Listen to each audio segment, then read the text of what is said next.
Paul's live. Yeah, I think we got lag. Okay. Yep. Can't see us. Hello, everybody. Wow, there's so many people logged in already. I'm just checking. Well, I'm hoping they can see us. It's slight. On the caption, yeah, there's a slight lag there. That's why. Hang on a second. Yeah, they can see us. Don't you worry. There we are. Okay. Now say hello, Daddy. Right. Hello, and say hello again. Just checking the sound because we're going to play you in with something slightly different. Yeah, that's good. You got good sound. Because we had loads of requests for something different. We do all this folk music normally, and I've actually got my guitar out as well, just to drag the standard of the music down. So I'm going to say hello to everyone. Check the music. Are we going to do? What are we going to do, Arnie? Paint It Black by the Beatles. No, not the Beatles. The Rolling Stones. Well, we can say by the Beatles if you like. By the Rolling Stones. All right, everybody. Right. Okay, let's have a go this end. You going to play this in? This one should we hear, Arnie? Lag, Daddy. It's like an 80-second lag. 80-second like lag. Oh my goodness. Sorry, folks. Just hang on 1 second. Let's just sort out this massive lab. Okay, Arnie B. All right, hang on. Why can't I change the lag on this? Hang on 1 second. Edit. No, I can't change It's it still now. good though. Alright, we have to live with the lag, okay? So comments will be behind the main text. Alright, I'm a bit out of practice, a bit rusty. Okay, do you want to take us in on? Yep. Come near the mic. Actually, start again. I'll come in near the microphone because it's you they want to hear, not me. Come on.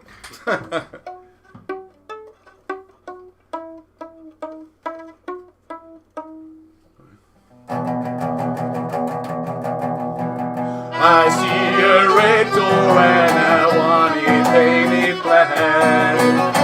No colors anymore, I want them painted black. I see the girls go by dressed in their summer clothes, and I have to turn ahead till my darkness grows. I see a line of cars and they're all painted black.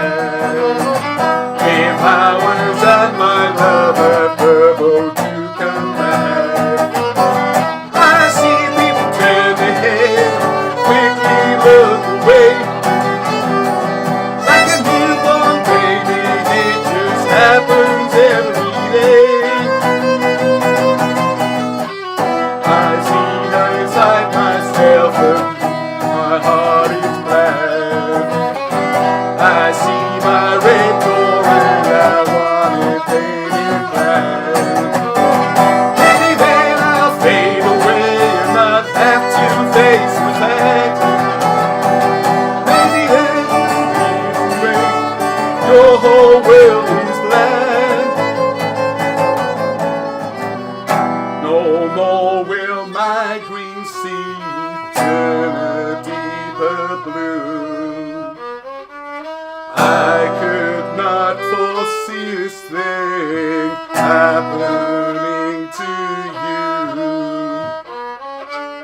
If I look hard enough into the setting sun, my love will lie for me before the morning comes.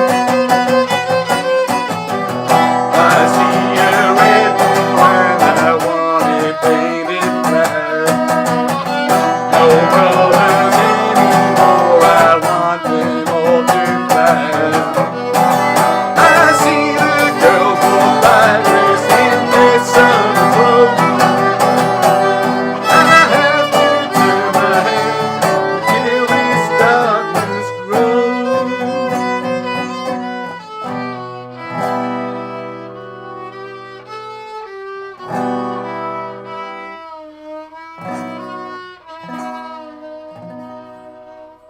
Thank you. There you go. There we go. Dust it off. That'll go back in the cupboard for a long time again now. Oh, there we go. Got loads of people online. Oh, dear, dear, dear, dear. Right, I hope you can hear me all okay. Yep. I wish there was a lag. Brilliant comment, Paul. I like it. I wish there was a lag. Yeah, yeah. Okay, you're on. Right, loads of comments before we even start. Quite a lot of people confuse the Black Mountains, the Black Mountain with the Black Mountains in Wales. Now, it would be wonderful if I were to say I thought of playing Paint It Black because this program was about the Black Mountains. That would have been cool. Go on to edit. I think you can put the latency lower because there is an extreme lag. Extreme lag. All right, if this all falls down now, I'm going to blame you, okay? No, I can't do that. Where is it? Oh, no, that's not. Oh, has it been all fall apart now, We'll on? have to live with Where's the lag thing? stream settings, I think. Ah, there it is. Okay. Right, No, I can't change it now. Okay, okay. anyway, as far as people watching concerned, it's all the same. Right, so, yeah, because Black Mountains does figure highly in what we're doing. Great job, on, and same to that other guy. The other guy. Yeah, I know he carried me along a bit. Arnie, can you find the slot to put that in, please?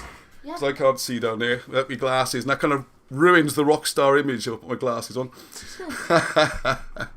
Right, okay, now we've got a whole load of things tonight. And one of them I'm going to be talking about, it's all been a bit last minute because we had some technical problems, okay? Oh, well done, is because the first thing is, we've been trying for the last... Hello, everybody. Hello. Hello. Whoever's watching Where's this. somebody come Today, from? So I just got gate crashed by an old video of a small child. Could anything else go wrong? We haven't even started yet. Right, the plan was, as you might see from the caption, that Bob Bevans, or Rob Bevans, I tend to call him Bob or Bobby these days, because we've got, I don't know how many Robs, but obviously he's not very keen on that, so I have to call him Rob. Was going to do a live appearance via the what you call, the Zoom or all that kind of thing.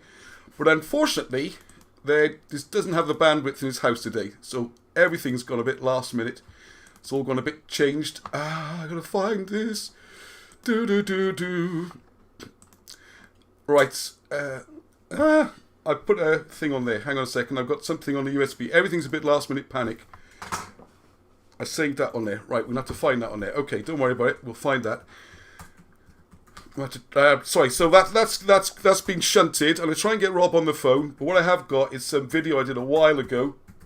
And I'm going to share that to give you an idea. Because what he's been finding is truly remarkable. Sorry, I'm filling the screen again. I'll move that back a bit. Right, let's say hello to a few people while people are logging on. Hello, Alan Reese. Hi, all, and Mirtha. Meg. Hello, Meg. Paul.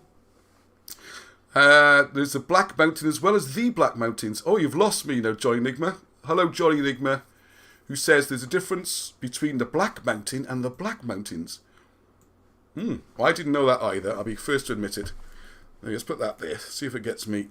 The problem with if you use a PC, there's nowhere to put the camera. I can only put the screen so far back. Except on top of the thing, but then it just is really If I put it on bad top of the camera screen, it's down the top of my head then, which isn't very that's nice. weird. So there's a Black Mountain near... Where's that? Troy Miracus. Anyway, we're getting distracted already. Thank you, Meg. Hiya, Tudor, who's helping me. We've got some great projects going on, so I want to update everybody about. Hello, Kat. Chris Wood. New names as well. Julian Baker. Hello, welcome aboard. Mark, I know. Benny Babbles is here. Maniac. Rock and Roll. Arnie. Gary Taylor. Arwen signs. People getting very clever with that. Rob Shaw rocking. Yeah, man, we are rocking. Now, Rob Shaw is a professional musician, so he's been a bit tongue-in-cheek there. Like the Sex Pistols, it's about the performance, not getting the right chords in the right order, okay? We'll be rocking. Well, hopefully, Arnie's near enough to the microphone to drown out my guitar playing. Right, so Lord Wills of the Cats. Amelia Fawkes, another new person. As we ladies used to be asked at the dancing in the olden days. Oh, are you dancing? Right, are you dancing? Right, okay, where's my book of notes? Could you pass it over, please? It's very, very, very slack on notes. And while I was messing about, Leon, who's 9 years old, has put together the PowerPoint. And just to give me a bit of extra challenge, the slides are in a bit of a random order. So that's going to be amusing. Now, the other thing is, some or other, this doesn't seem to, the presentation, can you try again in there? It didn't pick it up. Didn't pick it up again.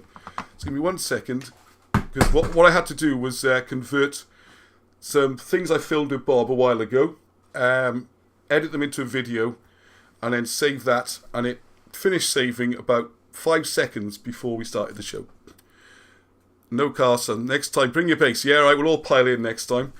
There's no like button on YouTube. Windows Player cannot find the play.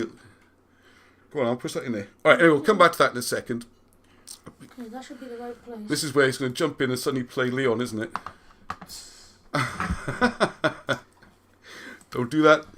Right, right. So what we got first of all, I don't know where to start now. So we've got a 5 seconds run up to this show. Yeah, it's plugged in. It's plugged in. Okay, let's hope that works. Oh, Hieroglyphics books arrived yesterday in the Fawkes household. Thank you. Excellent news. You know who we are, and so does Chris Wood. Oh, come on, Amelia, give me a clue then. Amelia? You know who we are, and so does Chris Wood. There's a mysterious one. Is it a fake name? No, I can't remember. Oh, I'm sorry. I think it's a different name, I think. I don't know, but be careful what I say. Right, okay. Right, so what I'm going to do is just a quick trail. Where's the little book on the coins gone? Book on, the coin. The Celtic coins book. Oh, yeah, I've got it here. No clue, sir. Okay, right, so I can't see anything, so I'm hoping the camera's picking this up. This is a little book which I think David gave to me. And first of all, I'd like to everyone to, I don't want to drag things down, but we do have to mention our sympathies for David Mosley, who sadly lost his father a few days ago. He's been a stalwart member of the group from the beginning. David has. You've seen him with his drones. We went up and did a few films together. We went up to one of the films we did together was going to Money the Gaia and up to St. Peter's Church. And he did the drones above Caerleon, and we had lots more things planned if it wasn't for lockdowns and all that stuff. So thinking of you, David. I don't know if you managed to watch, but we'll catch up again soon otherwise. Awful. Anyway, so there we are. Right, so let's try and have a nice jolly Sunday evening. We do have to mention that, okay? So lots of people saying they've got their Hieroglyphics books, which is great news. And if you haven't ordered your copy yet, then why not? Hang on.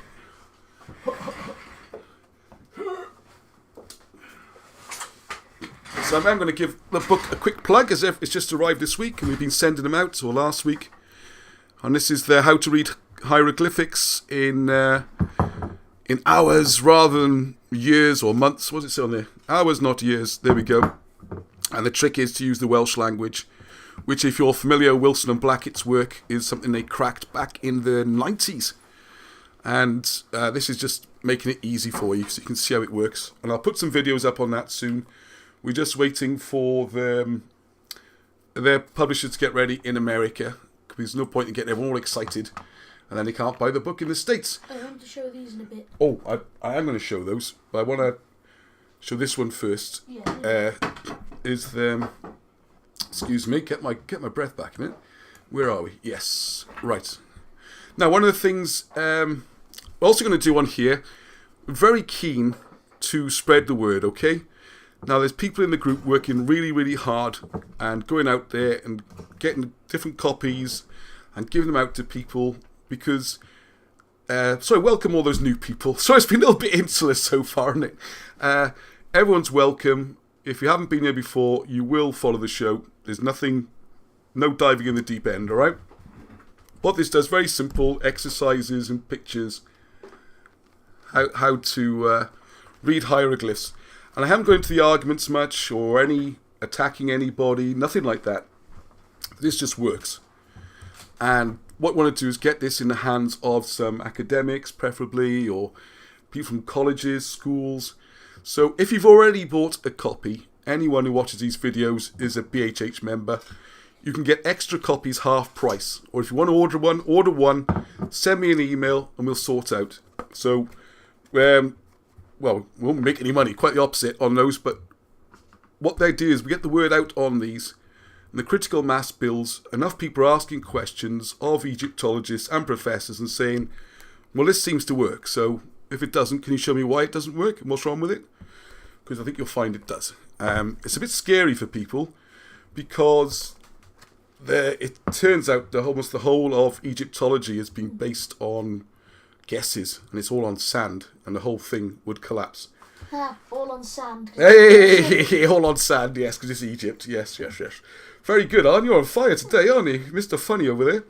So, for example, in here, there are things like the Abydos King's List. Turns out probably isn't a King's List. What else we got in here? What the Nama Stela means. See, there's the Abydos King's List, which is 72. Are you following the comments there? Yep. There's about 72.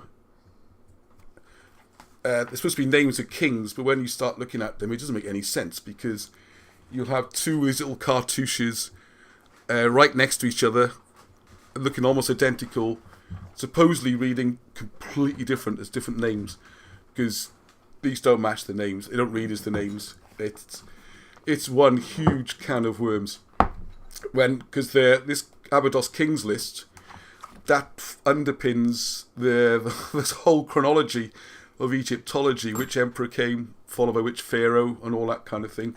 So it's pretty big. So I think it's the impression I get. I say hello to my dentist, Richard, who tries to keep these things from falling out. I'm not the best patient, but anyway, he's doing a good job. He's very patient, and he read the first edition, and I've given him a copy of this one. And one of the things, he made a great comment because he said it's one of those things I'd like to be true. You can't find anything wrong with it. It seems to be correct. Everything's works, but it's just so difficult for people to get their heads around the idea. How can Egyptologists have had this so wrong for 200 years? I mean, this is when it starts to make your head melt a bit. And then you realise that everything was built on these original guesses and everything else could be wrong. That's when you realise you've got a big problem. So it's a bit too big for people to take in, I think. Right, I'm going to hope and do now. Good evening, Monica. We've got some regulars. William Juby, everyone's catching up now. Great, Taliesin's there. Hello, Ali and Reese. Right, so, and I think it's going to be a similar thing with a lot of the projects that we do. That people just cannot get their head around that something so big could be so incorrect. I've got a pretty good feeling that cuneiform is the same, because if you look how that's been translated, it's pretty much the same. And then you've got, Paleo-Hebrew, how that's been written. And one of the projects we're starting on, and help is required, so please feel free to join in. We did mention it during the week, was this idea of looking into the ancient British writing of Colburn. Much maligned, it's a forgery, it's all made up. Except you can find, it's supposed to be made up in sort of 1830s or 40s by Iolo Morganwg. Much maligned. And then you find examples from Middle Ages. You're like, how do you make this up if it's there's examples from hundreds of years before? And we think we've got examples from a couple of thousand years before. And it traces back to Etruscan. So that's a book which I'd like to do something like this, where you can easily read it, learn it, and then the sort of controversial bit, if you like, at the back, showing how this could have come about and that kind of thing. So we've got a couple of people helping. Bob Morgan's doing a lot, and one of the things he's looking at is how did Iolo Morganwg get so badly smeared and accused of being a forger and all sorts of horrible, nasty things. And he seems to be just a decent bloke copying old records and preserving them. So we came from two ends. I'm coming from one end, hopefully with the help of someone I'm speaking to today. He's going to come in and help me on that. And then, I beg your pardon, John Griffiths. John Griffiths is coming with me, reading the symbols and making it work.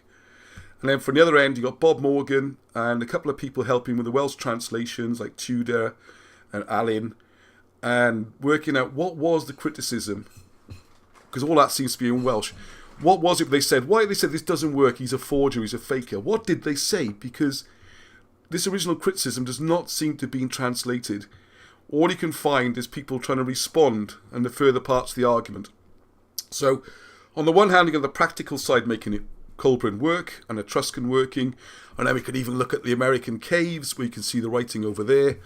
And then from the other side, you've got Bob Morgan's meticulous way of doing things, going through all the documents and the timelines and working out how it ended up where we are today.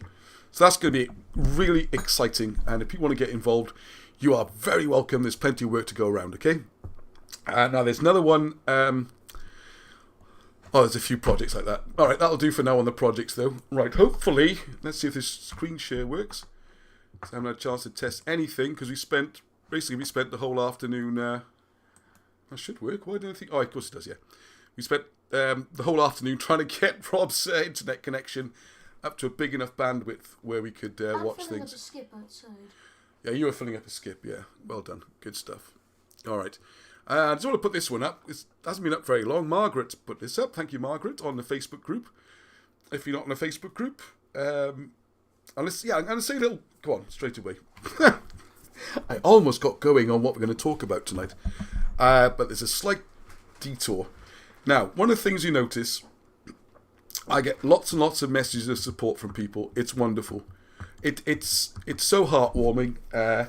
This Sunday evening is a chance for us to get together, community. We have good chats. That's all good fun.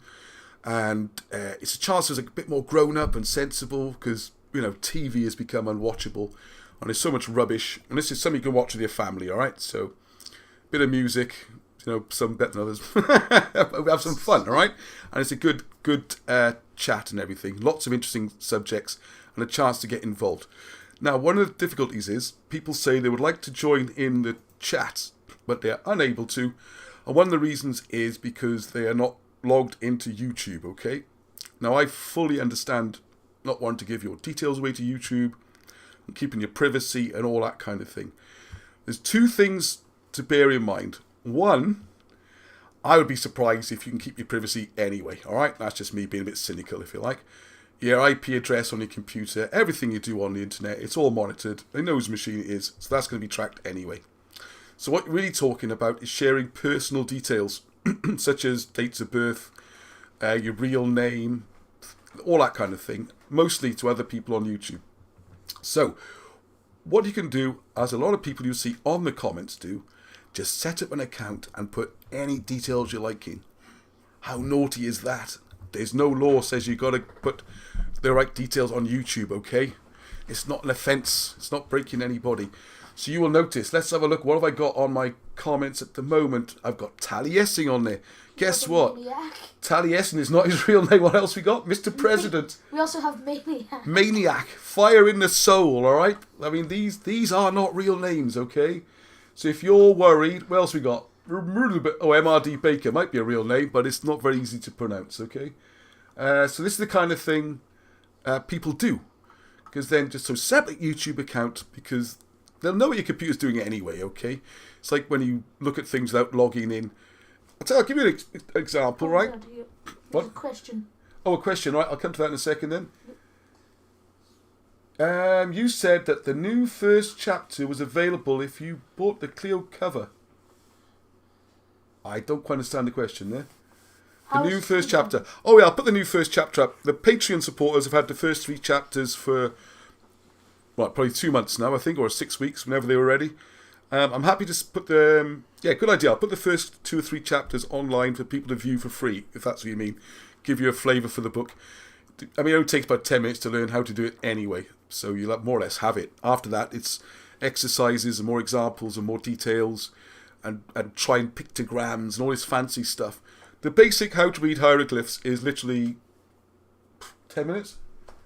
Yeah, pretty much. About 10 minutes, 10, 15 minutes. That's all it is, really. And I'll put some short videos up to show how easy it is, all right? The main thing with you get with hieroglyphics is in the back. There's a dictionary there where you can work out hieroglyphics yourself, by the way. You don't need to be told what they are. But in the back, I made a dictionary where you can... I've got no idea if you can see this. I think I'm getting the hang of how to show things. And there's all the hieroglyphs, and you can have a look.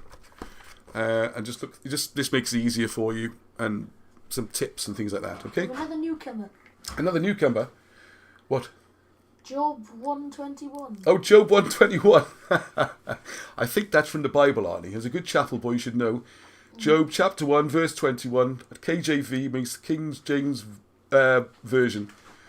Evening all, first time here. Oh, he is first time here. Very, very welcome, Job. I hope it's not as the perils you've been through enough already. Let's hope this isn't too uncomfortable for you. We are going to be doing a lot of stuff about origins of Bible and Christianity soon. Okay, right. So, anyway, finishing that point about YouTube. So please go on, because every time people comment or like and all that kind of stuff, it makes me feel good, but also it helps the video get passed on. And if you think you're going anonymously, I'll do a little experiment for you. If you're not logged on and you don't have a YouTube account, I haven't checked this for a long time. If you go to your history, I think you'll still find there's videos there. So, you're not really saving anything. Same thing with Facebook. Join in. There's loads going on. Lots of information. And we want people to join in conversation. All right? Okay, so there we go. A little thing there. Because we do need people to get involved. And it's different ways. And I'll show you another way as well in a second. Right, slideshow from current slide. I made this so complicated. It used to be easy, these things. And I'm hoping you are now with me. This is great. Yeah, Margaret, thank you very much. On the Facebook group, this is the kind of thing which often gets discussed. Someone finds something interesting, they share it. And I try and pass it on a Sunday evening. Can't always do all of them. And I say, today we've been a bit tied up. But here we go. This, there is a castle in Cumbria, just south. Oh, I can't do the highlight. Just south of Kirkby Stephen by the name of Pendragon Castle. Now, if you don't know, Pen is the Welsh word for head, or the senior, that kind of head, and dragon is old word for a general or leader. All right, so this is the head leader. Yeah, the high general. Does it get much more in command? The head leader. Well, that's right. Well, the word Alan Wilson uses, and it's in the old dictionary, is generalissimo. How about that for a good word? That sounds like an Italian mafia thing. It is. Generalissimo. Generalissimo is the old word. That's cool. So local legend attributes the building of said castle to Uther Pendragon. Uther is the high, the supreme one. Now, it was someone's name, Uther, okay? It was a bit like Julius Caesar. There was a Julius Caesar, and then all the emperors called themselves Caesar, right? So they all called themselves Uther Pendragon, and it became a title, but there is one. So, if you go through generations, for those who might not realise, if you go to Dark Ages, as they call it, 6th century and 5th century Wales, that's where the Arthur stories come from originally. That's where the British kings were. So you had the famous King Arthur. He was the king of Glamorgan and Gwent, or at least Gwent. And what would happen in those days was if there was a major emergency, like a big Saxon invasion or something like that, they would unite, all the different kingdoms would unite under one ruler, because someone's got to run the army. You can't have people go around doing whatever they like. Someone has to be in charge for an army to be effective. So he was called the Uther Pendragon. So Arthur was an Uther Pendragon. His father Myrig was an Uther Pendragon. His father Tewdrig, and then his father Teichfald. They're the 4 famous Uther Pendragons. So this castle here, Pendragon Castle, would imply it's one of those 4. Which spans roughly from, let's think about it, Arthur's sort of 6th century, Myrig's more or less the same period. He was quite young when he had Arthur, he lived to a long age. So before that, you got Tewdrig and Teichfald, so probably, I haven't worked it out, 430s to 570s. But what they've done here, official worthies, like the way, well worded, deny this possibility as they can prove that the current edifice was erected in 12th century, during the reign of William Rufus. Okay, by Ranulph de Mechene. Well, maybe Ranulph did build something. Who knows? But I'll tell you one thing. For one, you can't date stones. You can't. Or the cement, or when they're put up. But anyway, let's give them the benefit of the doubt. Part of it may well have been reinforced by the Normans. It does mean to say nothing was there before, okay? So, as it says here, nobody seems to be open to the possibility that Ranulph may have built upon a previously occupied site. What makes me think there is more to the history of this area than has previously been acknowledged? Why do people claim there's nobody here before the Romans, and yet admit to having found, sorry, let's move the camera now, Roman coins in the area? Everything's Roman. Somebody, block capitals, quite clearly was there, and some important somebodies at that, because not a million miles away, we find what are locally referred to as the Giants' Graves, burial mounds. John Roos, in his Historia Regum Anglia, about 1485, states that Uther Pendragon, without an E, which is quite normal in the spelling, I mentioned this during the week, founded a castle in Westmoreland, now Cumbria. Notice the name Cumbria. It's the same as Cymru. Alright, Cumbria, same people, you get the B in. Same as you've got Cimbria in Denmark. They're all the Cymru, okay? At the north, so you got the, Northumberland is the North Cymru. At the north of the Malastang Valley in the 6th century. Well, that would fit with Arthur, okay? I would love to know who is buried in those mounds. Thank you very much. So there were a few comments on it, and we've got one. Mr. Kennard, Used to teach my boys, so I have to call him Mr. Mr. Kennard. Kennard. Mr. Kennard, yes. Or Gareth, I suppose I have to call him in informal circumstances. He left a great comment saying he knows the area, he was brought up round there, and that's on Facebook. So I think we'll revisit this site next week. And on the English notes, I'm pleased, I'm trying to track down this idea of talking about Elmet, which was this British kingdom which went right up possibly to 8th or 9th century in Yorkshire. Okay, so what else we got? Any more comments there? It means leader of the organisers. Okay. Yeah, I did put stuff about origins in the back of Hieroglyphics as well. All right. Just to say how the Welsh language got here. So I'll just do a couple of questions there. Right, one of the things I really want to show... Oh, could you pass behind that white piece of paper there? Is the slate. Dun, dun, dun, dun. And I mentioned last week, that this was going live. And here it is. It's beautiful. It's solid. I think it must be Welsh slates. And if you look at the video, you can see when the raffle went live. This is relief. So the faces are carved out of the stone, as is the letters. That's by Dixie and Paul. Well done, both of you. Absolutely fantastic. They've set up their own local business doing this. They're getting loads of commissions. These are quite expensive. You can win one in the raffle, all right? Now, I put the details on the screen there of where you go to. And I will add the link in the description, as they say on best YouTube videos. I haven't had a chance to do it yet because... Actually, you can see that on the screen. Now I'm going to see me holding it as well. There you go. It's pretty heavy. Because we're saying about different ways of supporting this Britain's Hidden History group. We do need help, okay? There's now, I don't know, 1,500 roughly, which is fantastic. And I appreciate people coming back week after week. I see the same names, tons of messages of support. It's fantastic. There's a really solid core of regular supporters who come back. And that's wonderful. But we need practical help as well, okay? So one of the things you can do is just follow the instructions, log in, buy raffle tickets. Only £2 each. More things to be raffled. We got some more stuff coming up as well. Well, I'm afraid if we show this, you still have to buy the tickets for the slate, because the slate's fantastic, all right? That's handmade, unique. I'm going to zoom this onto the screen. Hang on. These are awesome. These are very awesome, aren't they? So Alan's made these, and I'll put the full details up on them, because this is mine, and he's done it. Very clever chap that he is. He's put Ross on the front and Arnie on the back. Very cool.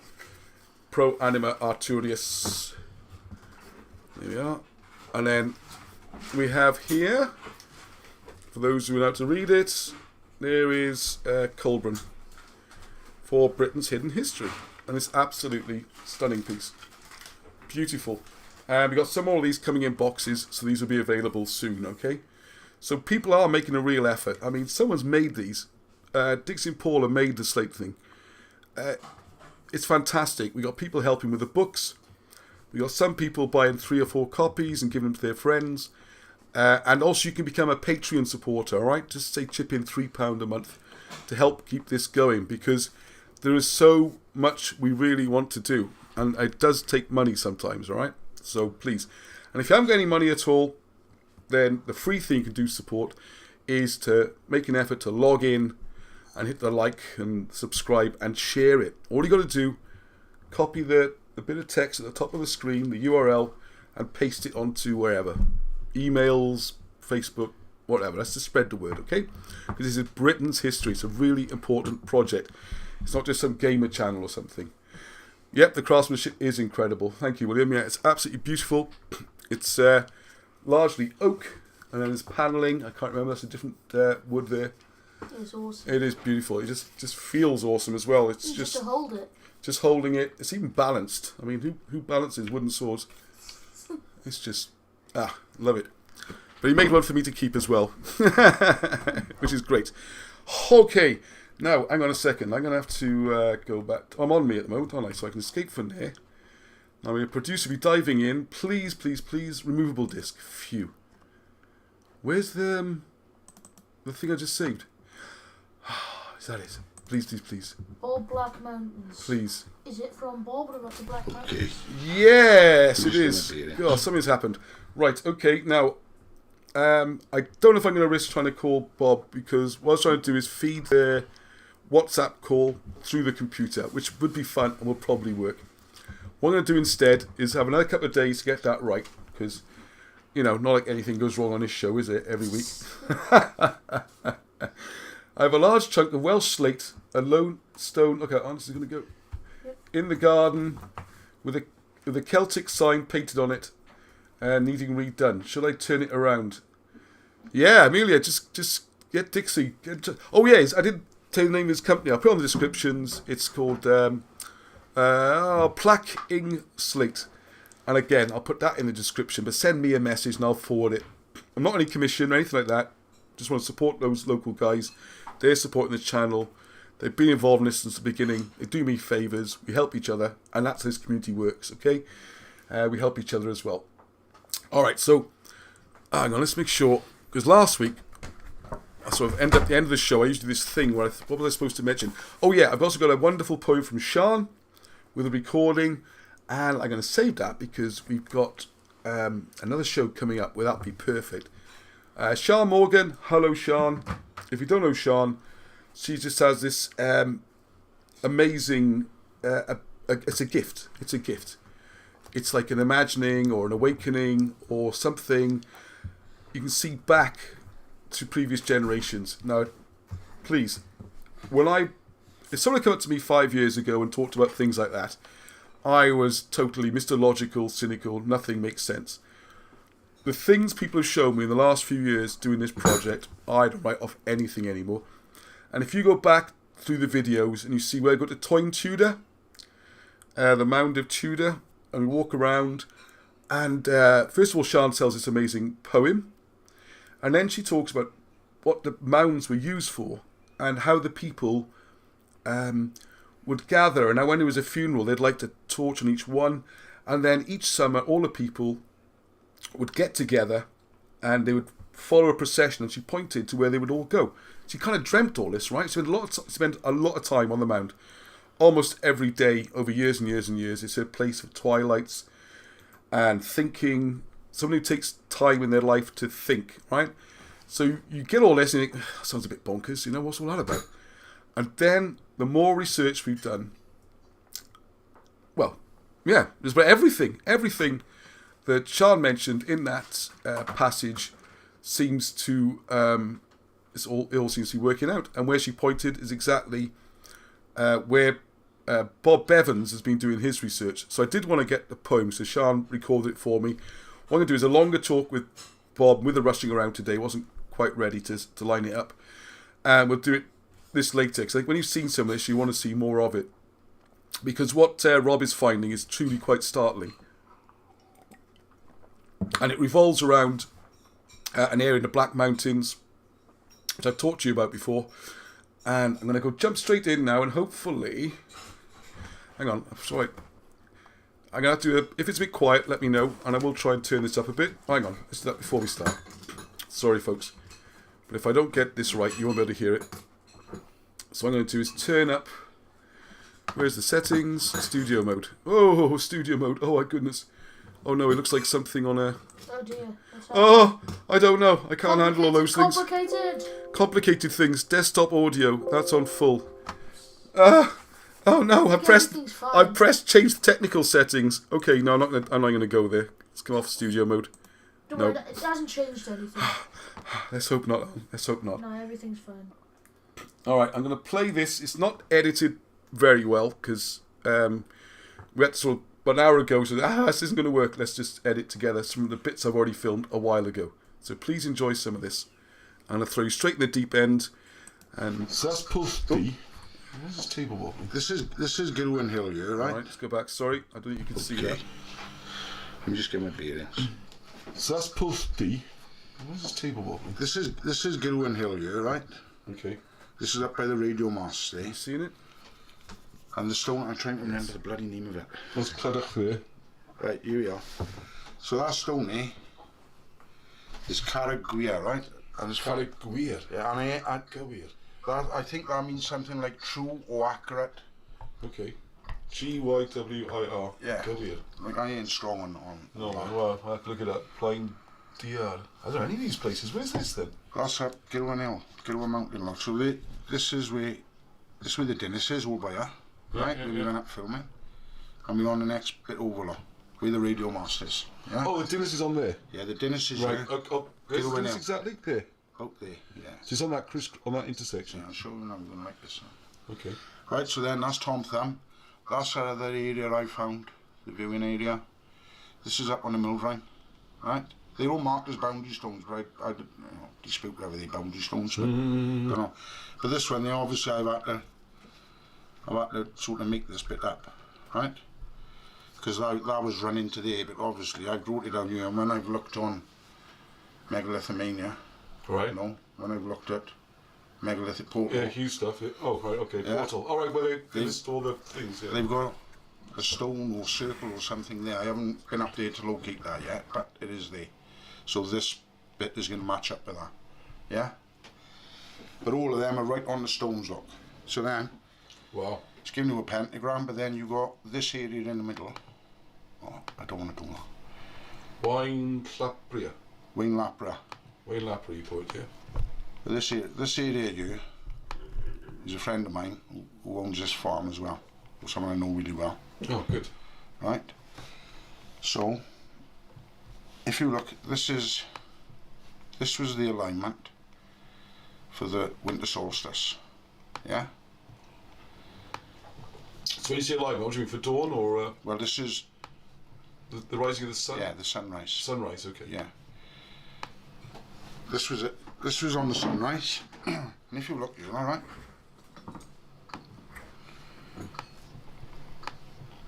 So there's that stone we picked up there. So if you follow this, see this area there? Right. It's undisturbed, look. See? Wow, it's unusual, isn't it? All round it is undisturbed, but this end, I've been up here before. Now this bit of the field is flat, but this bit goes like this. What, is it a mountain sort of thing, or? Well, it's- Oh, it's a step. Oh, I can see, yeah. Yeah? You can even see there, this whole thing is like a raised area, isn't Yeah. it? And that's a sort of, Like I ain't yeah, saying- a double raised area. Yeah, I'm with you. It could be something like for livestock or something like that, I'm not saying, but it's So, do you know what these holes are? The pock marks? no. I'd imagine it's little ponds or something like that, what they've done up there, I don't know. But I've been up there years ago and had a look, and nothing has changed. And up by here, there's a little cave thing as well where you can get into. It's not very big, but that's another area where, you know what I mean? Could well be something buried there. Don't know. Who knows? Well, I'm always wondering what these are drainage sumps and stuff is a mountain. Yeah, well, but if you look at this lot, if you run this lot, because the thing is, the sun, the first view of the sun you have is you, right? And I can't remember what member it What do you was. mean by the first view of the sun? Well, the first view of the sun, the first From where now? Well, that's the place to stand. from when we was over Tom Thumb, across the harbour looking at it, right? Because I wanted to see the alignment with the Dennis and all that lot, Okay. right? So I was in the alignment there, but the sun came up just to the left of it, the first initial part. So when you say sunrise, are they meaning the first point of the sun, or when you can see the whole, the first The round hole? of the sun, yeah, yeah, yeah. You know what I mean? Yeah. Because you're talking Where for you that, see for a that, circle, yeah. for this alignment to work, right? Like the first initial sight of the sun would have been this area, Okay. right? But the alignment with all this running straight through the Dennis and over to Tom Thumb would have been probably 12 o'clock-ish. But I couldn't film it because of the weather and all that. Do you know what I mean? I haven't had the opportunity yet to get it and. But then if you look at So were you this, looking on a particular day, on a solstice or was it any day? yeah, it was solstice and a few days Right. because only like 1 degree Yeah, is don't different. change Do you know much what I over mean? lot. Yeah. But if you look at this, all right, if you look at the ground now, you're coming up here. Oh, sorry, this is On the, the older pictures, there was 2 pot marks in the field here, and this was running straight through it. But sorry, I just got some questions on the comments there, just to explain to people. This is near the Sugarloaf Mountain. Can you hear me, Ali? Yep. Oh, phew, because the mic came out. The Sugarloaf Mountain, which is near Abergavenny, which is southeast Wales, just south of the Brecon Beacons. In fact, the brown bits you can see towards the top of the map, kind of the start of the Brecon Beacons. The place I really want you to notice, at the top of the map, just to the right of the top point, you can see Heddwch Village Hall. Clydach, Heddwch Village Hall. Yeah, and thank you for the person who gave me the tip to breathe. I don't think I breathed since the start of the show. Because we're ready about 5 seconds before kickoff. So I didn't get a chance to explain this properly. Bob's been going up there for years. Up there we got a place called the Whale on the Mountain, the Whale on the Hill, which is, well, amazingly, it's the shape of a fish. And that sits on top of a serpent which runs down the valley. And these things are miles big. When Bob first showed me this stuff a couple of years ago, I just, you'll see some more stuff. You have to just sort of almost tune yourself to start seeing things, because we're not used to seeing whole hills, woods, all these things forming a story in the landscape. Don't even start thinking about did the hills come first or did they move the hills to make it match. Don't even go there, because that just blows your brain, okay? So this area, we think, well, Bob's done all the work. He's convinced me that it's certainly worth a closer look. Because around there, if you look in the videos earlier, you'll see the petroglyphs of Heddwch. Heddwch, like I say, is this area here. You find Abergavenny's very near. Some of the more famous places are quite near there. There's a Llanelli, you see, with a double L-A-N-E-L-L-Y, which is the old-fashioned spelling of Llanelli. Seems to have an I these days. You can find all these places on the map. If you were to go from here further east, you would then hit probably the River Wye, I think, and then across to the English border. So that's the area. And what Rob's been working on is, well, he's doing the right thing. He's getting the evidence and going where it takes him. What it seems to describe, this whole area is one massive, really massive religious and observational area. Loads of astronomy going on here. You can observe calendars, making days, months, sacred days. And as you'll see Rob explain, it also seems to show the life and death cycle. So, I was referring back to when Sean was talking about every summer they would go there. Maybe that'd be a summer solstice to celebrate life. We've also been going up there. You've seen some videos. I've got more to put up. We've been going up there for dawn on solstices in summer, the winter, equinoxes. Well, Rob's done that a lot. I've been up to one or two. It's not much fun being halfway up the mountain at 5 o'clock in the morning. But he's trying to. What I love about the work Rob's done is he's got up there and done it. He's spent days up there. And one thing he said to me last time I saw him, which I am going to try at some point, and everyone should try, is at some point you have to go up somewhere for 3 days, say 2 nights, without no communications, no phones, nothing, just yourself and your thoughts, and see how you do. It seems to be part of the old initiation rites where they used to put people under pyramids for 3 days in the total darkness with total sensory deprivation, and then you really see if you can deal with yourself. And Rob's done this a few times up there and really get into the spirit of the whole thing. And so what you find is how long the nights are, especially in the winter, when it's just dark and there's nothing, and there's 12, 14 hours or something. So what we're doing here is a combination of, thank you Andrew Whelan, as above so below, a combination of plotting the stars. But there's a bit more to it in Heddwch as well, because what you'll see is what they're looking at is a ceremonial thing, and it's all to do with life, death, rebirth, and how Rob's put all this together is absolute genius. And this is just a tiny bit of it. So anyway, this video is only another another quarter of an hour, okay? So watch that, and then we'll do a longer interview with Rob later in the week, hopefully, or as soon as we get all the technology sorted out. Well, we've already been going for It's not on this now, so they must have updated the thing. But if you look, it's running. See those a lot. See this curve here? Right. Yes. Sorry to be interrupt again. something- When you talk about these curves here, these are the kind of things looking for if you've got a viewing point. Well, Rob's going to explain, but just in case it's not clear from the video. Because when we filmed this was never meant to be broadcast, alright?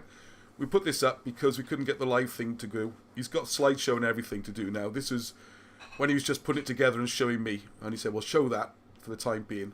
So please bear with, well, things like this, camera angles and no graphics and things.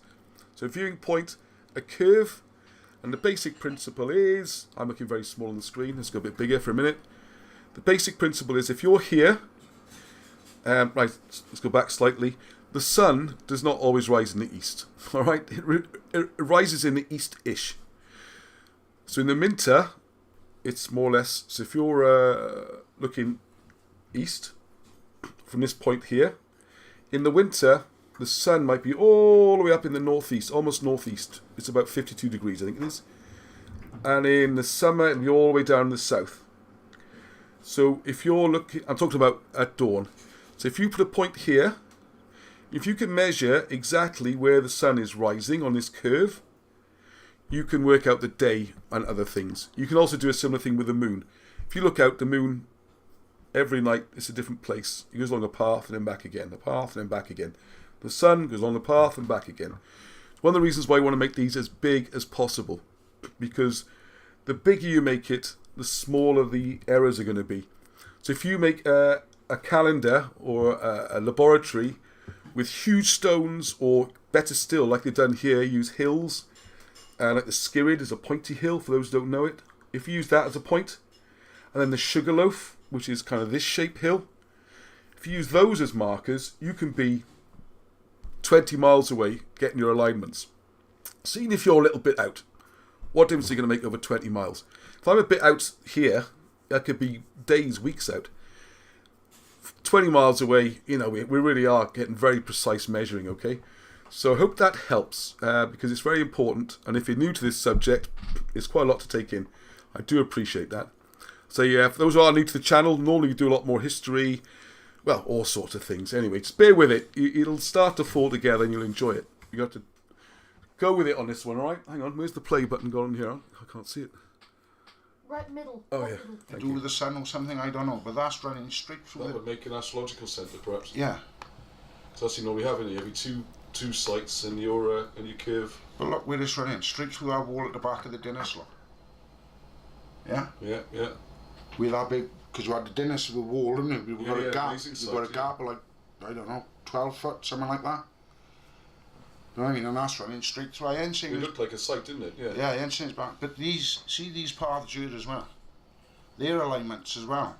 I've done things with them and the moon lines up with. Yeah, dear alignment is, I'm probably over clarifying because I said this wasn't a lecture, this is just us discussing what Rob's finding. Is if you've got a viewing point, you could, if you draw paths, they would match with certain days. So you say, if the sun directly hits this point, this might be whatever it is, you know, Midsummer's Festival, or this point is this. So this is this when Rob's talking about alignments, and also the Dinas. If you haven't seen the video yet, please try and watch it if you can, about the petroglyphs. It's a very, very strange stone formation up on the top of a hill.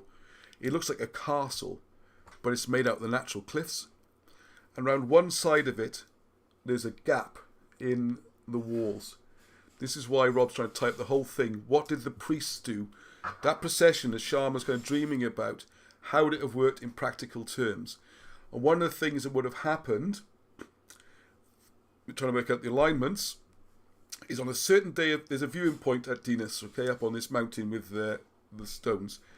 At a certain point of the year, that gap at the back in the tall rocks would line up with the sun, and you get a direct line of sun. It'd be like one of these Indiana Jones films or something. They're looking for the Raiders of the Lost Ark. You know, there's one day of the year, the sun's going to come down that crack, and you will see it hit a certain point. Oh, it's on that map, and the sun comes up, and it's Yeah. and all everything starts turning around and everything. Is it? Yeah. Sorry, I might be wrong, but the sun rises in the southeast in winter. Oh, thank you. Yeah, I think you probably are right, Alice. Thank you for that. I think I was last up the Garth in the midsummer or solstice, and it was northeast. Yep, spot on. I do apologise. Yeah. Thank you, Alice. The further into the winter you get, the furthest away the sun seems effectively. But these boys knew better than me. The precise amount of alignment is when the sun is complete on the horizon. Thank you. Who's this? Dala Machog. I don't know Dala Mach. Oh, Dai. Sorry, Dai. But as with all ancient astrological alignment stuff, there is an amount of play, i.e. the reason for leap years. Yeah, well, I think we've got an explanation for the leap years. Further north in winter. All right, Rob Shaw's saying I'm right. So there we are. It doesn't matter anyway. You can look it up some other time. The point is, the sun rises at different points throughout the year. And that gives you a rough idea of the year or the month. And then if you've got your lunar, this is a bit I've added in, but it's pretty clear really, is you have another secondary curve following the moon, and that will tell you which lunar thing you're. Now if you go, mentioning leap years there, and I'll throw something in a little bit different, is that if you go back to Egyptian calendars or Babylonian calendars, the way the Egyptians seem to have worked things was 12 30-day months makes 360 days, okay? You've got 5 days at the end. Not always 5 though. This is where I think the clever bit was. This is why I think a lot of this Egyptian dating is out. People talk about Celtic dating, because if you did that 360 with the extra 5 days, the reason we have a leap year every year is because otherwise your calendar shifts and you end up celebrating Christmas in the middle of summer or something. So it seems to me that what they've done, you get to 360 days, that's the death of the sun. This is where we have our Christmas celebration, because we're talking about the 25th of December. So those 3 days around the solstice, it's the end of the year, wonderful. Then we get those 5 days, and the bit that's weird about it, even today, right, thousands of years later, in the modern world, everyone, after Christmas Day, like, oh, I don't know what day it is. Those days between Christmas Day and New Year's Eve, oh, I don't know if it's a Tuesday or a Wednesday, I never know what day. None of us do, right? Isn't it weird? Well, this seems to go all the way back to ancient Egypt. And the way I think they corrected their calendar, I'm sure other people have said this before, but from my observation, is you would wait for the sun, and this is why one of the reasons it's so important, you wait for the sun or the moon to be in exactly the right spot, and then you declare the new year starts. So it might be 5 days some years, 6 days another year. And then you don't have to worry about the leap years and all that, because you're just going to correct it. If you see an error, you just have an extra day's holiday, because no one knows what day it is anyway, alright? I'm very practical. I look for the easy, lazy way of doing things. And to me that works. It keeps it in line every year. So the most you're ever going to be out is, say, 3/4 of a day. You can never be more than a day out. Which isn't that much. No. And they're called the free days. That was your holiday. The other thing, which I'm going to just dive in very quickly to point out, if you've got your copy of Hieroglyphics 2, please note in the back there is an extra bonus section which is Welsh words that are still used in Egypt. Haha. Here's a famous one. There's a shadoof. Oh, you can't see that, can you? Hang on just for a second.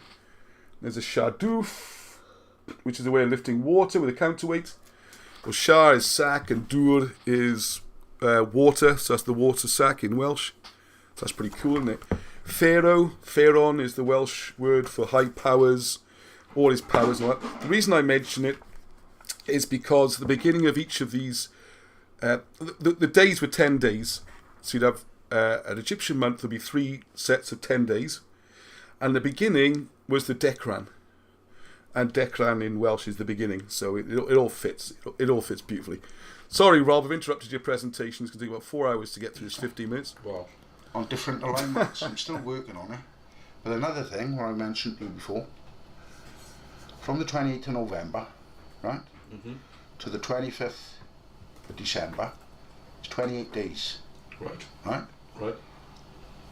Pregnancy is 28 weeks, right? Or 280 days, I think it works out, right? Okay. So, I don't know whether I'm right or not, but from the end of November to the end of December, right?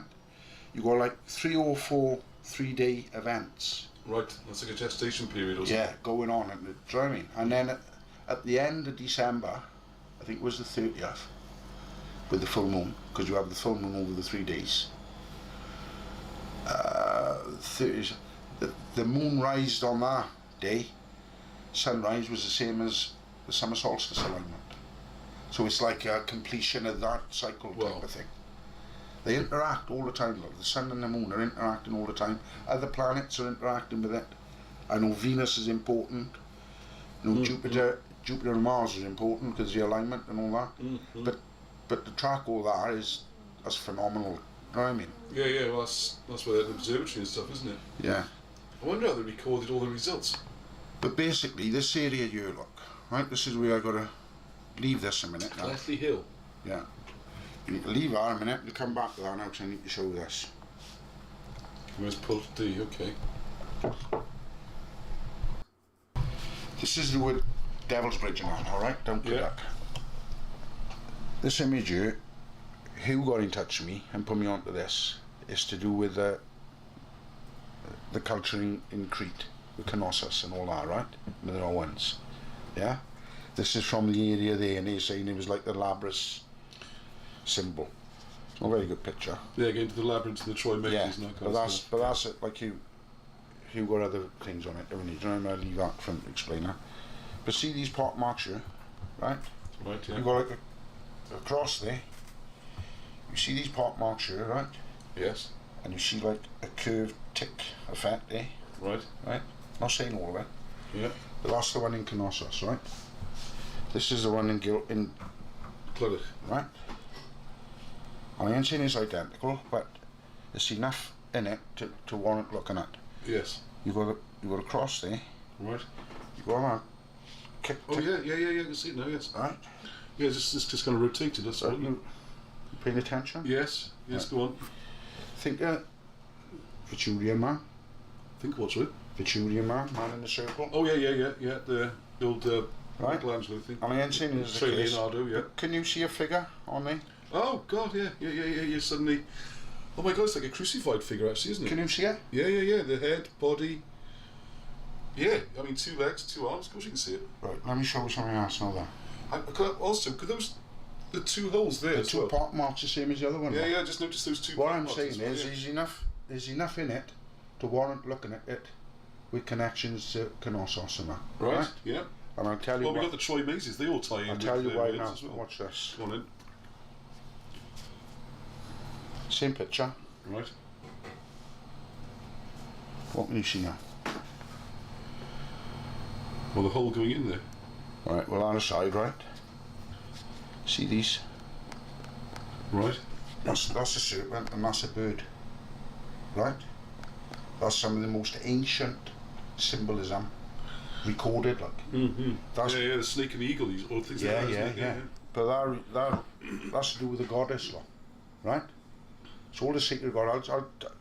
I know it sounds all a bit thing at the minute, but I'll share you the information. Yeah, I understand. It's difficult to get these things in pieces, isn't it? It's Yeah. probably have to learn the whole thing, don't you? Right. Is that Cyclades? Yeah. Right. Do you see any Cyclades in Clydach? Oh my god, yeah. It almost says Clydach, doesn't it? Spelling's almost the same. Right, you can read that yourself. I'm just flying through it a minute. Right? Yeah. So is that another word for I'm gonna Clydach? go- Okay, so we got here Neolithic bird and serpent goddess. In the Neolithic period, there were figurines which represent hybrids of bird woman, serpent woman, and even bird serpent woman as a hybrid. Wow. As goddesses with bird and snake iconography appear in early historic religions, such as those of Egypt and Mesopotamia, scholars have theorized that the figures represent powerful divine female figures in the Neolithic cultures of Europe and the Near East. The ancient figurines from the Cyclades in Anatolia may symbolize death, but a pregnant Cycladic figure demonstrates that the goddess was associated with regeneration as well as death. The bird serpent goddess represents birth, death, and rebirth. Well, that's amazing, because that's what you've been On the money, showing haven't that. Yeah. On the money. Well, that's what you pointed for. Yeah, I'm far away, we. That ties in what you found already with it showing it's like a death Yeah. cycle or a life cycle. But that symbol is putting us out there, isn't it? It all seems to tie in, In doesn't the it? Aegean, isn't it? It was taking us in the right area, isn't it? And Clydach and the way that's spelled. Yeah. Do you know what I mean? Yes. It all seems to tie in, doesn't it? So Right, what else have I got? too much just be a coincidence. And with Knossos. Where are we now? We're back at Sugarloaf. Sugarloaf. Sugarloaf No, now, Sugarloaf. right? Okay. And we know the top of the Sugarloaf, right? It's Penaval, but it's also Penabal, right? Isn't it? Oh, okay. I didn't know that. No. Yeah, I told you that. Yeah, right? okay. Penabal. Let me. It's not marked on here, but I can show the references on the Black Mountains with Penabal, with the other barrels we got up there. Yeah? I know it's a bit, No, that's just. but it's real, isn't it? It's Yeah, you see, it's near Crickell, alright? We can so. Right, so Penaval, all right. We've got Penaval, but it's also Sugarloaf. Penabal. If you look on Wikipedia, you can find it on there. They're not hard. You can see Penaval on the map So there. we've Look. got Penaval here, right? So if we can, Val is- remember we've done all this before. Sorry. Val is Welsh mutation for Bal. Bal becomes Val. It just depends how you put it in a sentence. I love the way how Rob says you know all this, because it's like tons of it, and I was supposed to remember it the first time. We've got Over a couple of years. Bal Mawr there. So why is Bal on this Big map? Bal, nice. Right? Why have we got Bal Mawr and Bal Var? There's another Bal there. Bal Mawr. Yeah, there's. See, Bal on the map. And also someone, Craig, hiya Craig, a bit late, hiya. There's the idea of a pentagram. The pentagram's supposed to be what they call the Druid's footprint or something. It's to do with Druidism, not to do with any, witchcraft or anything like that. We're not into that kind of thing. But it's an ancient symbol, all right? So let that put you off. Balbach. It's got a big Bal, little Bal, put next to each other. Right, So why have we got Bal all over these mountains? B-A-L. What's that one? Oh, look at When that you face, look at the the symbol of Bal, Harry. remember I showed you that thing and you got a picture of him and looks like Orion. Yes, yeah, really, no, yeah. And you got the little figure as well, haven't you? And that's the little Bal. Yeah, possibly. Yeah, it's on my tie with Bice as well, isn't it? If you see any places with B-E-I-S, Bice or something like that. Yeah. Right, when people start looking at the mountains themselves and how they're framed by the trees, I know trees have only been around a short while and this is very ancient. Why the trees are where they are, heaven knows. Someone's having a massive joke, or they really are ancient, or what. So don't just look at it. This will freak you out, right? That ties in with the dwarf and. Well, I'll come to Oh, okay, all right. I'm jumping ahead of one. I'm going to pause a second, so whenever in the audience... you can't see my blasted cursor on the screen. Right, see the wiggly white line on the sort of centre middle? Follow it round, pretend there's an arrow on the end pointing at something. What can you see? There's a sort of ridge and some trees and that. See if you can see anything, okay? You might want to pause the video there and have a think. Watching it live. If you're not watching it live, it's right by Llantyrio Pitholi as well. I was wanting to know where that was. Alright, have a chance to think about it. So we got the Pen of Bal, right? We've got other mountains up this way, which relates to it. And what we got here, with Bal, you can turn around and you can make the connection with Dogon, with the fish god and all that, which is what I think this is here. Oh my god. Right? Yeah, no, you just said it. He just suddenly leapt out at me then. You see it There's now? the tail Oh my look. god, you not see it? Yeah, there's his eyes, like a beard. Yeah. But that's what I see anyway. There's the fish tail going around there. See this little pointer here? Right? I think this Freaks is... me out when you can see it in the landscape. Just seeing one of these, you think, yeah, you're looking for things. It's like cloud watching. The whole Babylonian map reveals like this. It's not just one thing, all right? And it fits where the Babylonian zodiac says it should be. So just go, it's just like cloud watching, seeing what you're looking for. This gets deep. You find lots like this, haven't you? But I think this relates to Sirius, look. And I think it might be this marker you where Sirius comes. Don't forget, you said Orion comes up over, over the Sugarloaf. Well, Sirius is off Orion's belt. You follow from Orion's belt, it goes straight to Sirius, yeah? So if you're thinking of Orion's coming up over this way, Sirius is going to sort of be in that vicinity, probably. You know what I mean? He was the one on that, isn't he? Yeah. To be fair. Yeah, Like you, Evans? So you've got the Dogon representation there, right, and various others, all different cultures. This is where it gets freaky with the trees and stuff, isn't it? Yeah, The but look trees at haven't this. been there forever. They seem Look to... at this now. Someone's taking a mick with us. See the bull's head there? The bull's head. You might be better No, on I'm not this seeing one. the bull's head straight away. It's hard because they've messed about. See how it's all colouring back in on the green man there, look? This is the way the Green Man is, Yeah, The remember? festivals You I had used to the, go you had to. the mask and right? Well, it'll start to grow back over, look. Yeah. So I don't know whether... Yeah, we a little fundraiser for... Can you see the bull's head yet? Or a helicopter, no. You'll Yeah. suddenly see it. Who's having a fundraiser for it? Well, for a helicopter. That'd be great, Ross. Got any pilot in Yeah, mind? we need about $500,000. Yeah. Tim will fly it. You can fly anything, Tim. Oh, there you go, eh? Yeah, it's not a problem. You'll see it now, yeah. Tim's flown a Cessna. He'll be Oh, I all right. think I see I it. just see if See there's the a bull's better head now, thing. yeah? Yeah, that's There. all. Just see. Kind of. Right, don't worry about it. Yeah, it's more difficult to see the bull's head. See it now. Point out how it works. Where's He's the got head? one horn, Which is the Steve, horny bit. or the- one horn Here's, snapped here's off. the one eye. There's one eyelid. Yeah, See the eye, the other yes. eye is right with this cloud and never used to be on near the messing about with Oh, that. man, you got to screenshot and save these pictures. I have got pictures. Oh, right, okay. Well, yeah, it's do that. weird how the Otherwise, pictures but are then looking changing at on the there. nose and are they in the horn there, right? There's And one of the keep in mind horns. you got a left horn missing, right? Okay. But Yeah, okay. I'm starting to see it now because the snout sort of thing's yeah, down there. right. Okay. But it's a lot of these pictures is like when Because you it's difficult, isn't it? when you look at the old, do you see the old woman or the young girl? It's them type of things. Yeah, right. yeah. We got a multi-layered thing going on. See the cat as well now, right? This is a cat's eyes. Yeah. There's a tail. See it? Cat. Yeah. Right, and that all ties in with Egypt and all that with schemat. Is this schemat? It could be an owl, couldn't it? A cat or an owl. Cat. It's a cat.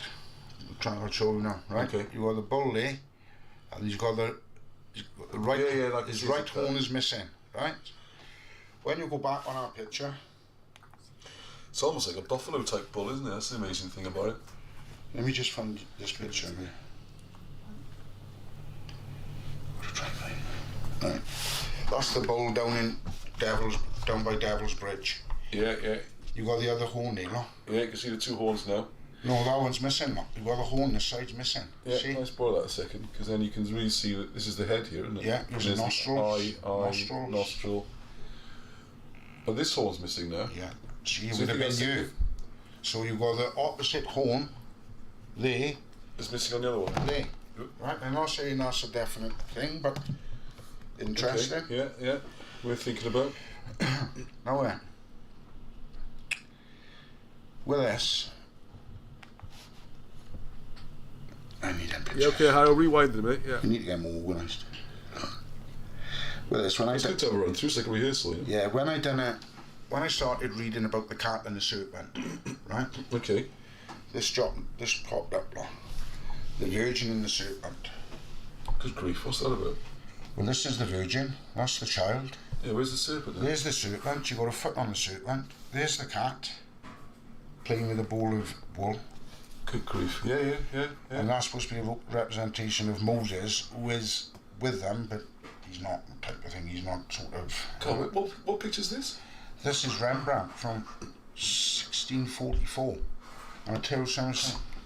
It starts to freak me out when you think these things have been done hundreds of years ago. Yeah, but this is what he was doing. He was Everyone used to know, though, didn't they? You don't think it was hidden. and he was telling you, like in the arts, in the films, in all the. Yeah, they've always done it in the films. They've always put it there if you can see. But so I had a friend who studied fine arts, and I got another person I met who studies fine arts, and they're very aware of this. yeah, but you look at this now, symbology. Rembrandt doing this one, right? And I'm convinced beautiful drawing. I'm convinced it's a connection. They're telling you something, right? Absolutely, but I mean, that's not even hidden knowledge, you know. What's this?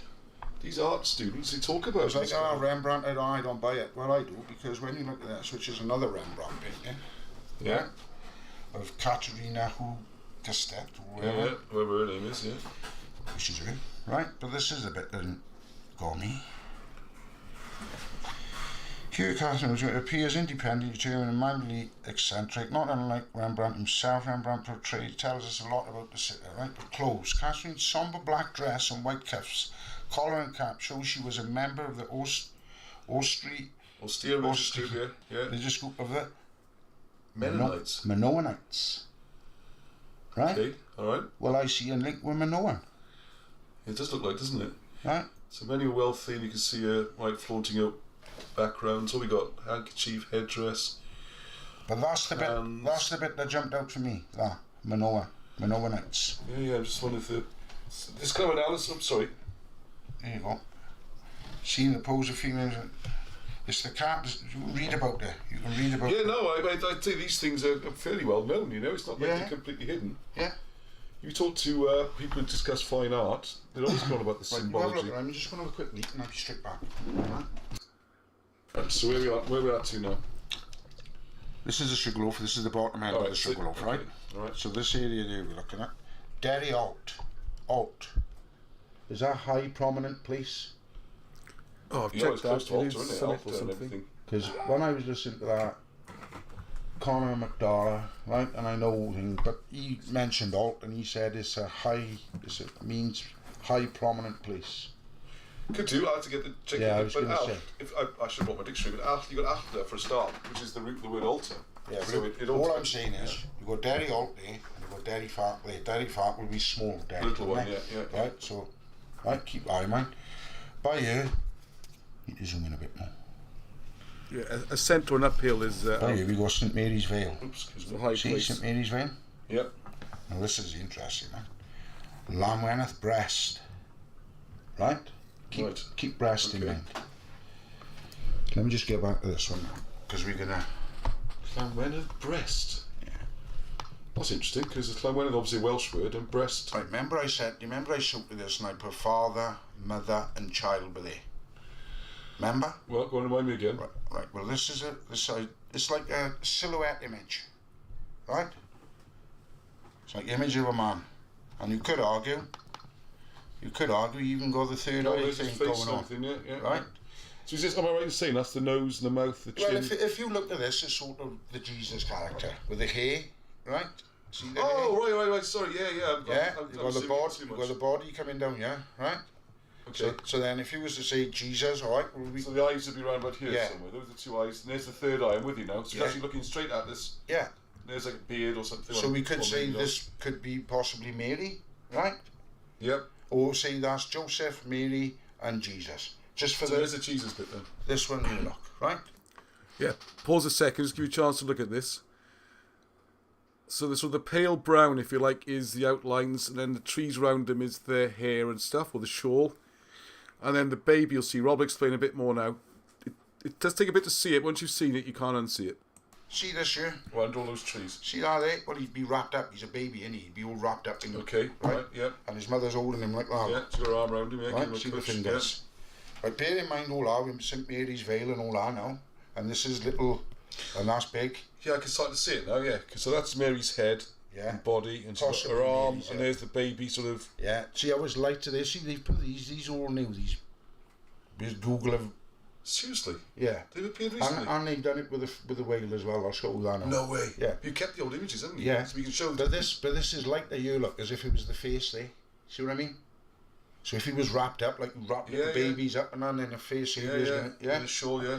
But this is St. Oh. Mary, this Yeah, I is can St. start to see it more This now, is St. yes. Mary's Vale, don't you know? Right? Yes. Watch this now. Yeah, there's the veil. So you think I'm on the right track? Well, the more you look at it, the more convincing it gets, doesn't it? Oh, this is going to convince you now. I tell you, mate. Oops, sorry. Is there... Just got to find it now. Yeah, look at that. That's quite remarkable now you point it out. I know when I show. There's the head, yeah. I know when see, and you got the wolf here. See the wolf figure? You got the ear. There's the nose. Yeah. Oh, right, so much bigger scale now. See the wolf's Yeah, head? yeah. There's a lot of symbology going on there, right? You got also got a serpent here, look, a serpent's head there, eye, snake's head Yeah. running up there. Yeah, you can zoom in and see that. That was Orion there, Ross, which is growing back over, but Orion have now turned into Capricorn. See the tail? Oh, yeah, I see what you mean, Owen. Yeah, good That's spot. what some of the people in the It's- comments were saying. It's... It's Well, symbol, sorry. it's symbol What were people everywhere. saying? There's a face there. Okay, what should we trail for the keyboard? No, there's his Show me. eyes, there's his nose, and there's his Oh, mouth. right, okay. Is that the face you meant, Harry? Yeah. I think it is. Is someone shouting? Okay, yeah. Thank you, Harry. Yeah, good spot, Craig. He is a genius. Oh, man, this is just a fraction of it. There is... It's mind-blowing. It's absolutely mind-blowing. Especially it ties in with the I just star want to try and maps. find this one link, you know. And I can see what you mean about the face or head down there. Right, so to stop that there, I tell you, you ain't seen nothing yet, as they say. So we're going to do a full interview about that. It's a bit weird. How late is it? Oh my goodness, it's so late. I didn't get to do my coins. Oh no, I didn't get to do the coins. Do you mind setting up a little bit later, Arnie? I know you're very keen to get to bed because you got school tomorrow and everything. I don't mind. You sure? Yeah, I don't mind. All right. Well, so I won't do a full thing. I'll just. I'm sure Gary Taylor. Not convinced. Too often we see want to see. Yeah, I can understand you thinking that. That's pretty much what I thought for the first few. Once you've seen all of them laid out, as I was saying, don't just judge it on one. All right. If someone shows you one thing, it just be a coincidence. Could be anything. All right. It's optical illusion, all that kind of stuff. When you see what the zodiac should look like, hang on. Where are you, Gavin?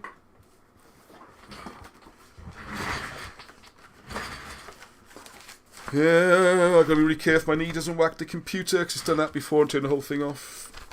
The configuration of this computer is stupid, isn't it? When you have... Why isn't the button on the side? I know. It's right where your knee goes. I don't think you can be able to see this, are you? Hang on. Actually, you can see it better in here. There's a Babylonian star map. Gavin White's done some great work. This book's recommended. Babylonian star lore. And what you do then, you look in here, and you'll see, I hope you can see that. You'll see all the different things which make up a zodiac or a star chart. And you'll see where the snake is in relation to the cat and the goat man and the half fish and Dagon, all that kind of thing. And then you compare it. Then your brain starts to go, how can that be? And there's more to it. This is, well, I think in the ancient times, there's probably spent 20 years learning all this. Rob's probably spent at least a decade. And Rob's a genius on this, absolute genius. And he goes all back to the Babylonian histories and so much more, and the markings on the stones. And then what he's also done is walk the routes and then gone at times of the year and measured the angles of the sun. And so don't just watch a little bit here and go, yeah, well, maybe not. Because, yeah, you should do exactly that. I apologise. Please, everyone be sceptical. Everyone keep your thinking head on. Don't just go, oh, that's great. Keep analysing. Look for mistakes. Look for changes. Because the other thing we discovered doing this kind of research is when you do find a mistake, rather than going or just pretend it's not there, go with a mistake, because that'll reveal something else. Or if something doesn't work, like one of the things we tried, I keep saying it's Rob did this, right, was some of the things on the star map seemed to be the wrong way.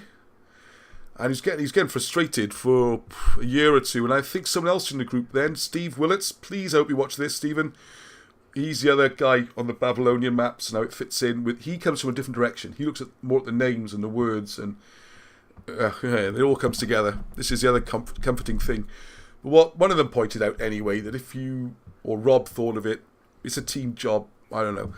If you're looking at the stars that way, it's different to if you imagine yourself in the stars looking down at them. Everything's kind of reversed, and then the star map in there, flipped it, and then, oh, bang, everything works. So trying to make things work how we thought they should be, kept going and saying, this isn't working, there's something wrong, and then, whoop, oh, and now they work. So keep sceptical, keep looking for mistakes. Poor. That's probably too much for everybody for one night, isn't it? Happy to be enlightened. Are we not entertained, says Gary. Yeah, and keep sceptical, all right? It's not a case of you disagreeing, healthy disagreement's fine. The art of disagreement seems to have vanished, doesn't it? What's that supposed to mean? What's it supposed to mean? Open to Gary's comments. Confusing. Yeah, he's open to be find out, isn't it? Let's find out. Right, okay, I'm going to do a quick... I'm not going to do all this now, but I did promise I'd do something about it. Hey, I'll tell you what I'll do. Oops, shouldn't do that because everything shakes. Here's my little where's the little got to get everything out now. I got Starbooks out. I got my little Welsh dictionary. I looked at what alph means. Here it is. I have the Hieroglyphics out. Is this, excuse the word Celtic, because no Celts ever came to Britain or Ireland. Well, they might have done on holidays or to get knowledge, but they're not living here as a people. It's the British and that. It's on screen. Why am I showing you this? It's all over the screen. And this is a fascinating book. I like to say Simon Lilly for writing this. Well done for cataloguing so many coins, because these are pre-Roman majority. So it's good to see there's so much pre-Roman stuff. Unfortunately, I'm not on the same page as Mr. Lilly when it comes to interpreting. Now, this is going to be fun for me. I'll do it very quickly because it's getting late. Here's one example. They're in random order. Before the page numbers at the bottom, I looked in the whole book because you've got to buy the book if you want to see it. Say David gave me this. I'll give an example, right, of where I think there's a lot more to. You can see I've scribbled with a pencil on my book, so you can see my notes. Where I think people just think everything's mystical and dumbed down and stupid. Please bear in mind those ancients were probably just as clever as we think we are. And they had the advantage of loads of time on their hands. They didn't have TVs and radios. They could spend ages sitting around. And as Rob says, you go up to those hills, you look up, you see those stars when there's no ambient lights, and you start thinking a lot, all right? So anyway, this is, I have to say, I would say this is a right kind of dumbed down in this book a bit. Because what we have here, the Romans, so you can't see my cursor, oh well. The Romans understood the central role the Druids played. Right, okay, let's just jump straight to week. See, my pencil line goes there. Oh, look at that. I did not pick this page because it said that, but there you go. I knew I'd read it. The 5-pointed pentacle. So that's the pentacles like that, and the pentagrams when it's the stars. This means 5 points or 5 sides. Everyone gets freaked out by the word. Pence is Pence 5. like a pentagon is 5-sided. Correct. Okay. So we have here 5-pointed pentacle, known in later times as the Druid's foot. All right. So don't get freaked out by all the TV stuff or witches and all that kind of thing. Don't know anything about that. But it's a Druidic learning thing. Here's one which gets me, right? So they pick on animals in particular as you go through the coins, snakes in particular, and also the wren. So they've worked out it's a wren, okay? They worked out it is. Why is it a wren? Well, because it says here, because a possible combination of small size with loud and piercing voice. Because no one in the academic community or even the alternative community has ever heard of the Welsh language or anything to do with it. So I was onto this straight away because in the dictionary in the back of here, you will find, not to do it now, but in the back, I can show you quickly, there's a picture of a little wren as it's shown in the Egyptian hieroglyphs. Okay, and this I read this book for the first time today, okay? And obviously the book's already printed, so I didn't cheat, alright? There's the little wren. And in Welsh, you got the word for the wren is, I've written on the page, you can see it, Drew. D-R-Y-W, Drew. Drew. Is it already starting to sound like druid a bit? Yeah, druid. Drew is the root to get Duron, which is druid, supreme one. That's why a wren is there, okay? Most likely, because a wren would represent a druid. It's the same word. It's this Welsh dual language, and that's how the hieroglyphs work, the same way. You draw something people can recognise and say, the word they really want to say sounds like it. So if you want to draw a druid, you draw a wren. Seems to me that these old coins are doing the same. I looked at this book for the first time today, so I haven't had a chance to really analyse it. So I'm going to throw some ideas up very quickly, get Nate, and see what we come up with. Right, always up to page 36. Right, these are torques, which is kind of the necklace thing you wear around your neck. Not necklace, that's the wrong way of putting it. A collar. Big metal collar, which as well as showing off your wealth, I think would be quite handy if someone's trying to stab you in the neck. Alright, so they're quite a useful thing to wear, and shows your wealth. And these are supposedly, well, I'm not saying supposedly, I'm sure, I have no reason to doubt what's in this book. So, show you something else in a second. So, to me, they look potentially astrological. So, I'd like people to have a think about that, and I will come back next week maybe with more ideas. Or maybe have a video just on these coins. If you look on the left-hand page, down the bottom, the guy on the bottom right, to me, what do you reckon? What do you think? Okay, have a look. Well, to me, it looks like there's a bloke with a bird on each shoulder. And you can work out which bird, and again, astrological. So, I'm not really buying what they're going with here. I think this is to do with planets, and stars, and paths and orbits. But who really knows? Here's another one I love, right? We got the boar. Why is there so many boars on everything? And again, I can't highlight or anything, but in the middle, if you can see my cursor, it says, battle strategy among the Celts was notoriously akin to the boar's mindless charge. I mean, this is just passing on these blinking stereotypes. They've been fighting wars for a long time. They wouldn't have lasted long by throwing off all their clothes and running naked at the enemy, getting harpooned on the end of spears, alright? So let's give them a bit of... If you go through the stories, they had cavalry, they had chariots, they were sophisticated. If they had come from the Trojans, very sophisticated siege techniques, siege engines. They sacked Rome around about 400 BC. They're not mugs, alright? Let's a bit of respect. Anyway, so there's another nonsense here. So the boar's mindless charge, and it only worked well when the enemy was taken by surprise or was intimidated by its fearsome appearance. So I had spiky hair and let's shout a lot. It's not going to work with professional shoulders, okay? If you follow rugby, back in the 90s, what was his name? Jones, the coach, Picked all the Neath boys and they all shaved their head off because they used to work at club level. Shaved their head off? Oh, sorry. There's another Celtic stereotype. They didn't cut heads off, right? That's just France. Shaved their hair off their heads. Thank you, Arnie. They didn't shave their heads off. They shaved their hair off their heads. That's why you need a producer there, don't you? And he was... and they all had skinheads, and it seemed to intimidate teams at club level. It didn't intimidate anybody at international level, all right? When you get hard professionals, they don't care about stuff like that. Now, once again, I thought, hey, I've never looked this word up before. I look it up in the Welsh dictionary, because I know mochyn is a pig. You call someone a little mochyn if they're being a bit, dirty or something. Well, if you also look in the old Welsh dictionaries, I found, surprising to me, that moch means nimble, quick, and ready. So if you're represented by a boar, or you're talking about a boar, you're nimble and ready and quick. You're ready to fight, yeah? That's what the boar represents. All right. And then if you look at the pictures on the right, and actually my favourite, there's another version of that coming up on other pages. On the left-hand page, actually all three on the bottom of the left-hand page. The bottom left, yes, it looks like a face, but who in the right mind would draw a face like that? Turn it around a bit, you can see there's 3 moons, there appears to be a planet, there appears to be all sorts of things. Yeah, there you are. See, Dia Marchog. He's put something there, passage of planets. I don't know about the word generic, but I would go with passage of planets through the heavens as observed. Oh. Observed from Tellus. Well, Tellus. What is Tellus? Please tell us what Tellus is, please. Mr. President, between Orion and Pleiades is Taurus. Ah, Taurus is going to come up. I love this one in a minute. Bum, bum, bum. This one I liked because it says there's crocodiles and camels. I paused there for a second. Camels, crocodiles. On ancient British coins, I'm not going to call them Celtic anymore, they're British coins, which would suggested links to North Africa. Hello? Remember someone mentioned that Egypt migration? Yeah. Anyway, we'll come back to this. Oh yeah, there we are. There's similar heads to what I was talking about. We've gone back to page 4 now. So as you can see, the page order's a bit random. But sometimes these things are for a reason, so let's go with it, okay?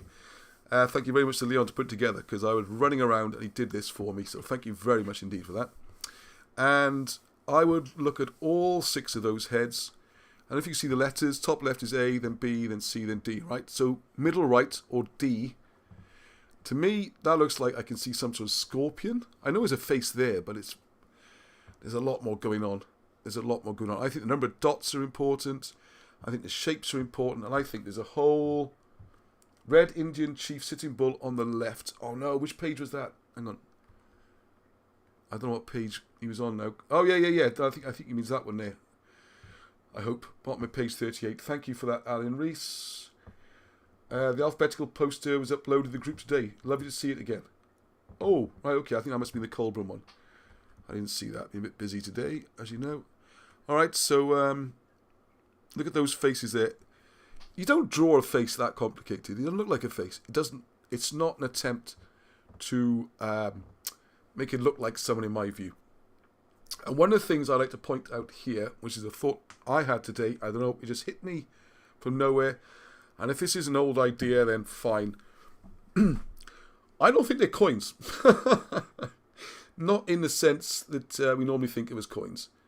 They could be, obviously, but I have a feeling these are not tender. These are not things you would use to walk up to your local, what would you buy in those days?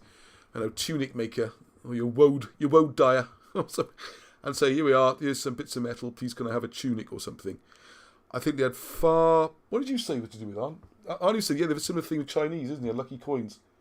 Well, no, I said how sometimes they give out commemorative coins for stuff. Oh, that's right, commemorative coins. Like they gave out a Winston Churchill 50p not very long ago. Yes. And stuff like that. And, yes. Half crowns and stuff with special pictures. Yes. Yes. Maybe it could be a bit like that. Yes, I think Arnie might be onto something there. I think this idea that pieces. they're collectible, or they've got maybe, say for example, a bit like the talks. If you've done a great deed, or say in a battle. I was just thinking off the top of my head now, right? Just throwing guesses out there, okay? Which is pretty much all we can do sometimes. say you've sprung an amazing attack on the enemy. You ran an ambush and you came rushing out the forest and you wiped out an enemy column. Maybe you get a boar. A bit like a medal. Medals. You know it sounds stupid. You say, well, they're not coins. What else would they be? Medals look like coins, don't they? They're round. They're metal. They've got something commemorative on them, and you stick them on your chest. Well, if you're a... Yeah, like they do in the modern army. They still have medals. You still have medals, yeah. Bravery and stuff. Yeah, so if you are a general or something, and you've done a great piece of... like an ambush, or a heroic charge, or whatever it is, your talk might commemorate... I tend to think practical and lazy. That's my general approach to history, okay? And these have reasons. I think the astrological thing, maybe it's a lucky charm. Maybe the reason it has the stars, it shows the stars at your birth. Do you remember in Blackadder, if you don't know, it's an old TV series where they had the stupid one, who obviously had the wisdom quite often, old Baldric, and he had a bullet, and he'd written his name on it, because he said, somehow there's a bullet with his name on it, well, they can't shoot him with it because he's got it in his pocket. It's that kind of thing, all right? Maybe they had a totemic value. The other thing to note, because when these coins are found, quite often they are found around graves or forming like a barrier, it would seem. Like a fence almost. Like a spirit wall, or whatever you want to call it. I don't know. But anyway, we have to think differently, all right? Because if you look on this, when they're what's it say on here? Heads or images are often deposited at sacred sites, especially those regarded as gateways to other worlds, such as wells, springs, and lakes. Thus, a head on a coin emphasised the gravity and import of each transaction. Well, was it transactions? Was it really just you were doing exactly that, Anyway, I like people to think about that. All right, and come back with ideas, please. Bottom right. Oh, I've kind of given the answer to the question. Oh, you might be able to see it. It might be hidden behind the... No, you are going to see it. That's supposed to be something to do with a tree, all right, and a branch. Well, to my mind, the bottom right looks exactly like someone leaping over a bull. Maybe I'd be looking at those hills too much and things like that. And bear with me 1 second. I'm going to... Because for those who don't know...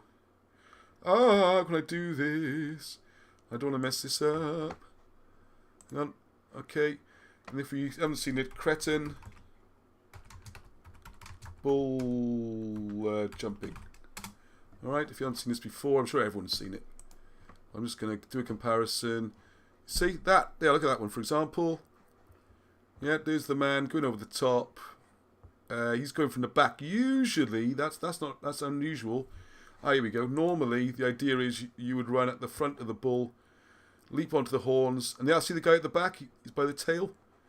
Now, to me, that looks like that on the bottom right. Okay? So I think there's a lot more going on with these coins than meets the eye. In case you can't see it, the way I do, the bull's heading to the right, and it looks to me like the man jumping over the top, or it could be a woman, I suppose, has grabbed the tail. Alright?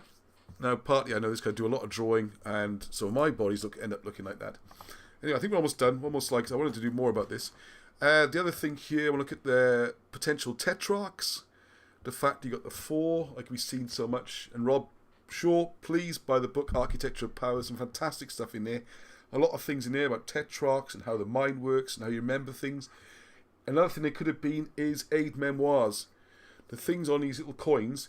Because one of the things mentioned in this book, which I don't know if it's on the pages I've shown or not, is that the whole story was not on a coin. And this is what triggered my thinking of.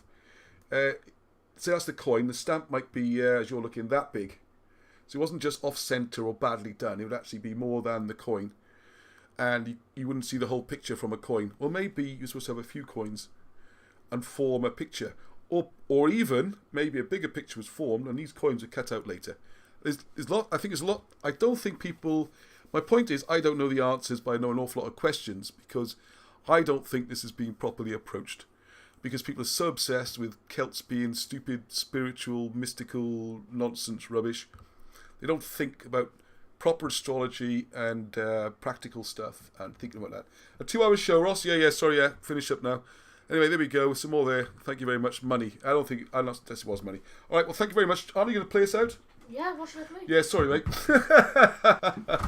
should I play? My better half is time to put the door to the bed. Oh, my goodness. Yeah, I do know it is now, Andrew, yeah.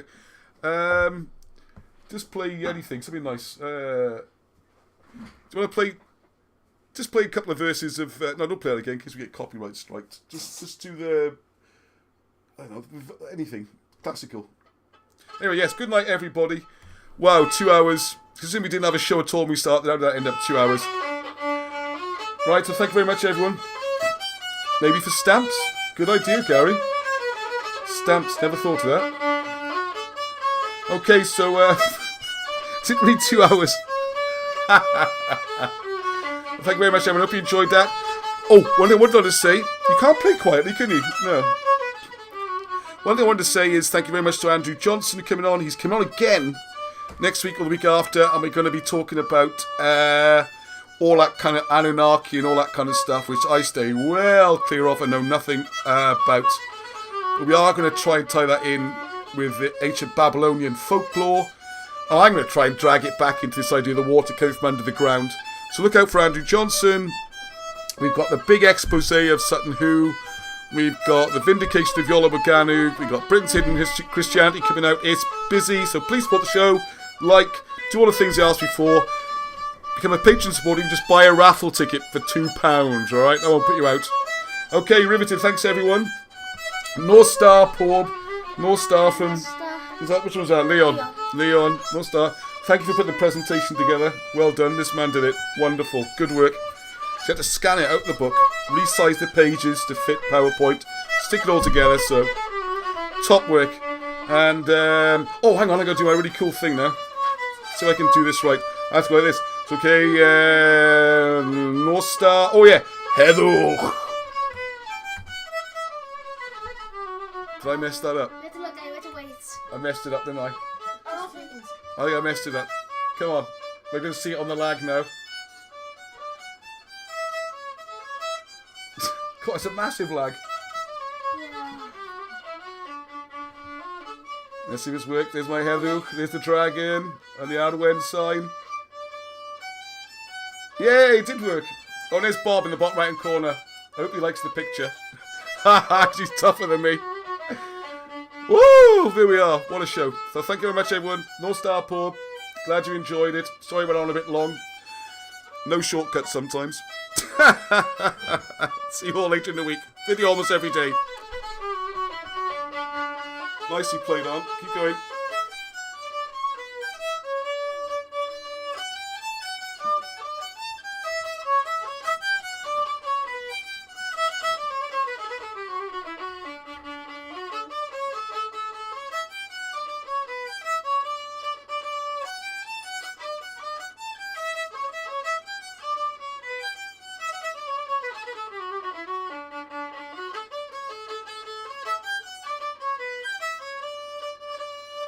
Yay. Thank you. Dario. North Star Porb. Thanks for being wonderful audience again, isn't it? They were so nice, aren't they? Thank you very much, everyone. Thank you, everyone, for being cool. For being cool. Thank you, everyone, for being cool. Yeah, it really is nice. And it's not easy times. And I tell you what, doing this and having all the chats with people and the messages and exploring this really does take your mind off everything and makes life good. So, I will unplug now, and I'm definitely not going to say anything else. North Star.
That's all. Alright, I'll be turning off soon, just letting the comics finish. That's because you don't plug the microphone.